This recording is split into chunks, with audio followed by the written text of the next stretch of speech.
Hello વિદ્યાર્થી મિત્રો, આજે આપણે ધોરણ 8 વિષય હિન્દી દ્વિતીય સત્રનું 2023-24 પેપરનું સોલ્યુશન લઈશું. હેલો વિદ્યાર્થી મિત્રો, આજે આપણે ધોરણ 8 વિષય હિન્દી દ્વિતીય સત્રનું પેપરનું સોલ્યુશન લઈશું. એમાં પ્રશ્ન 1 માં શું કહે છે? નિમ્નલિખિત प्रत्येक प्रश्न के उत्तर के लिए दिए गए विकल्पों में से सही विकल्प चुनकर लिखिए. तो फर्स्ट है कंचन का अर्थ है तो कि बी आवश्यक लगे सोना. बीजो बाबा भारती ने अपनी निज की हानि को खाली जगह की हानि पर न्योछावर कर दिया. तो जवाब आवश्यक मनुष्यत्व की लगे बी. भतीजो चूहा हाथी की लूंगी से क्या लगाएगा? तो जवाब आवश्यक डी એટલે કે તંબુ. 4 कंडला क्या है? तो कि डी એટલે કે बंदरगाह. 5 रहीम मांगने वाले मनुष्यों को कैसा समझते हैं? तो कि डी એટલે કે मरा हुआ. ब लईशू एमा शू कहे छे? पाठ्यपुस्तक के आधार पर रिक्त स्थानों की पूर्ति कीजिए. चलो पहलो छे बिना डुलाई न मिले जियो खाली जगह को पौन तो आवशे पंखा. बीजो गांधीधाम में खाली जगह प्रजा पाकिस्तान से आकर बस गई थी. तो क्या सिंधी. त्रीजो उनके मुख से भय विस्मय और निराशा से मिली हुई खाली जगह निकल गई. तो क्या चीख. चौथो रहीमन वे खाली जगह मर चुके जे कहू मागन जाहिम तमो आवशे नर. 5 गांधी स्मृति का स्थान खाली जगह में है. तो आवशे आदिपुर. कल ईश्वर में शू क्या है? सही वाक्यांश चुनकर वाक्य का पूरा वाक्य फिर से लिखिए. पहलो छे काला पहाड़ पर चढ़कर रेगिस्तान की झांकी करना. तो आवश्य એટલે કે एक अनूठा अनुभव है.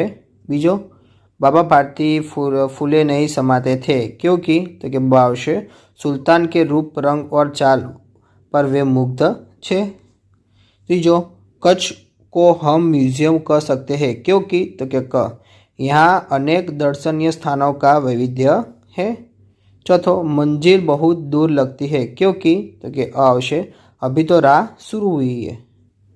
ड लईशू एम शू क्या? निम्नलिखित विषयों में से विषयों के बारे में एक जानकारी लिख दीजिए. ये विद्यार्थी मित्र तमारे जाते लखवानुं रहेशे. पहली है तिरुपति बालाजी मंदिर, बीजी जामा मस्जिद. चलो प्रश्न बीजानो अ लईशू एम शू क्या? निम्नलिखित प्रश्नों के उत्तर एक एक वाक्य में लिखिए. पहलो है आपके घर डाक देने कौन आता है? तो क्या डाकिया या कुरियर वाला. बीजो बाबा भारती का हृदय किसके लिए अधीर हो उठा? तो जवाब है बाबा भारती का हृदय घोड़े के को देखने के लिए अधीर हो उठा. तीजो खड़क सिंह कौन था? तो क्या अपने इलाके का डाकू था. चौथो शास्त्री जी का जीवन दर्शन किसका प्रतिरूप था? तो क्या गीता के निष्काम कर्मयोगी का प्रतिरूप था. बलैश्य में क्या है? निम्नलिखित प्रश्नों के उत्तर दो दो वाक्यों में लिखिए. पहलो है शास्त्री जी देश के प्रधानमंत्री के पद पर पहुँचे उसका क्या रहस्य है, क्यों? आ बधा प्रश्न तमारे जाते लखवाना है विद्यार्थी मित्रों. बीजो घोड़ा देखकर खड़क सिंह के मन में क्या विचार आया? तीजो भद्रेश्वर क्यों प्रसिद्ध है? 4 लाल बहादुर शास्त्री जी प्रधानमंत्री के पद तक कैसे पहुँचे? क लईशू निम्नलिखित प्रश्नों के उत्तर सविस्तर लिखिए. पहलो है लाल बहादुर शास्त्री पर गांधी जी के आदर्शों का क्या प्रभाव पड़ा? बीजो कर्मयोगी लाल बहादुर शास्त्री इकाई से हम लाल बहादुर जी के जीवन में से कौन कौन से सद्गुण ग्रहण कर सकते हैं? तीजो खड़क सिंह ने सुल्तान को कैसे प्राप्त किया? प्रश्न तीजानो अ लईशू एमां शुं कहे छे? निम्नलिखित प्रश्नों के उत्तर एक एक वाक्य में लिखिए. तो पहलो है कबीर किस तरह के व्यक्ति है? तो क्या न किसी से दोस्ती न किसी से दुश्मनी ऐसे व्यक्ति है. बीजो तुलसीदास प्रेम और धन में से किसे महत्व देते हैं? तेना जवाब है तुलसीदास प्रेम को महत्व देते हैं.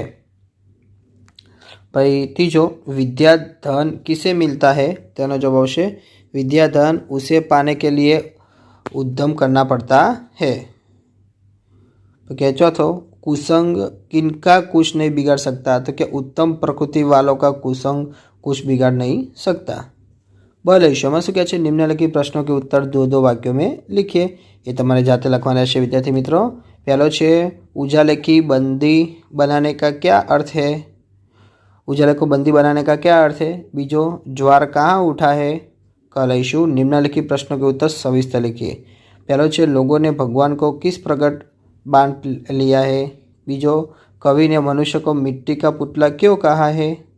ड लईशुं एमां क्या है निम्नलिखित काव्य पंक्तियाँ पूर्ण कीजिए।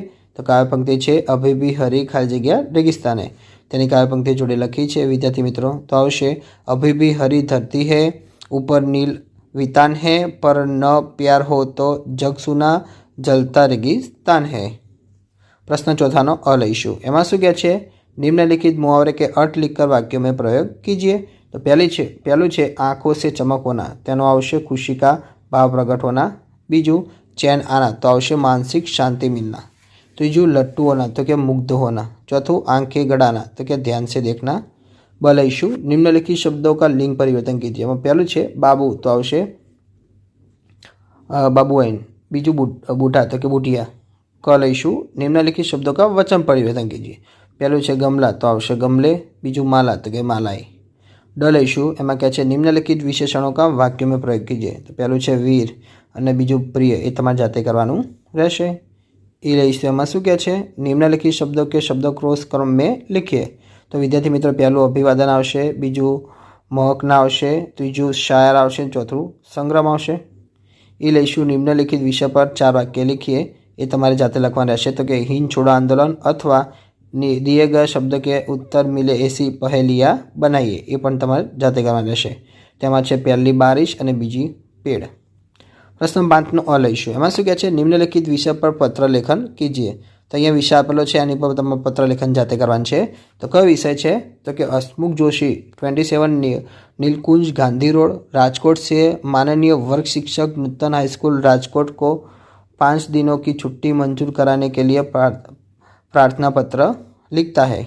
ब लईशुं एमां शुं कहे छे निम्नलिखित रूपरेखा के आधार पर कहानी लिखकर उसे उचित शीर्षक दीजिए। એટલે કે રૂપરેખા આપેલી છે વિદ્યાર્થી મિત્રો, એની પર તમારે કહાની લખવાની છે। તો રૂપરેખા શું છે હું વાંચું છું।